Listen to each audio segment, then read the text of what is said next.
આજે હરિપ્રકાશ સ્વામીની અહીંયા નાયગ્રામાં દિવ્ય સભા રાખેલી હતી અને અમે એટેન્ડ કરી મારા ફેમિલી સાથે. ખૂબ આનંદ થયો. દાદાની જે મહિમા એમને સંભળાવી અને મહિમા વિશે જે વાત કરી તો એવું લાગ્યું કે દાદાથી અમે બહુ દૂર નથી. દાદાની કૃપા એટલી મોટી છે અને આમના આમ દાદાની કૃપા બનેલી રહે એવી સ્વામીજીને બી પ્રાર્થના અને દાદાને બી પ્રાર્થના. સ્વામિનારાયણ મહામંત્ર ગમે અહોરાત દિવસ મારા દિલમાં રમે. સ્વામિનારાયણ મહામંત્ર ગમે અહોરાત દિવસ મારા દિલમાં રમે.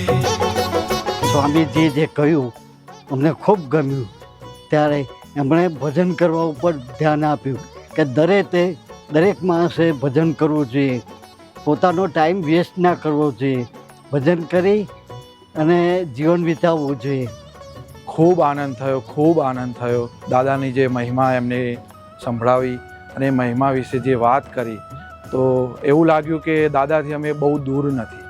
દાદાની કૃપા એટલી મોટી છે અને આમના આમ દાદાની કૃપા બનેલી રહે એવી સ્વામીજીને બી પ્રાર્થના અને દાદાને બી પ્રાર્થના.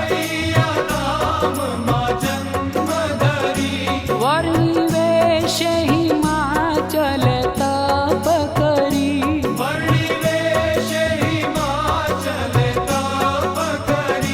હરિએ લાખો મુનિઓની મુક્તિ કરી.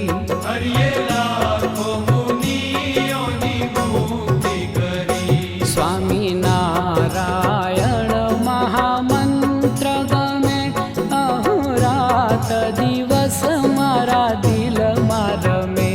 સ્વામિનારાયણ મહામંત્ર ગમે અહોરાત દિવસ મારા દિલમાં રમે. આજે સ્વામીનો લાભ મળ્યો નાયગ્રા ફોલ્સમાં. એમણે વાત કરી કે બહારના દેશમાં ભક્તિ સિવાય કશું છે નહીં. સત્સંગની એમણે વાત કરી ખાસ કે કશું બી કરો પણ આ જે દેહનું જે કિંમત છે આપણી એ બહુ એની વેલ્યુ જ નથી. એટલે પૈસાથી બી તોલાય નહીં, એટલે ભક્તિ કર્યા રાખવી એ જ બહુ આગળ છે. અને એમણે જે અંગૂઠાની કહે અંગૂઠે મારા ફેરવા આપ્યો છે એ બી બહુ હાર્ટ ટચિંગ હતું. અને બીજી એમણે સંસ્કારની બહુ વાતો કરી, એ કહી ના શકાય શબ્દોમાં. એટલી એમણે સારામાં સારી કથા કરી.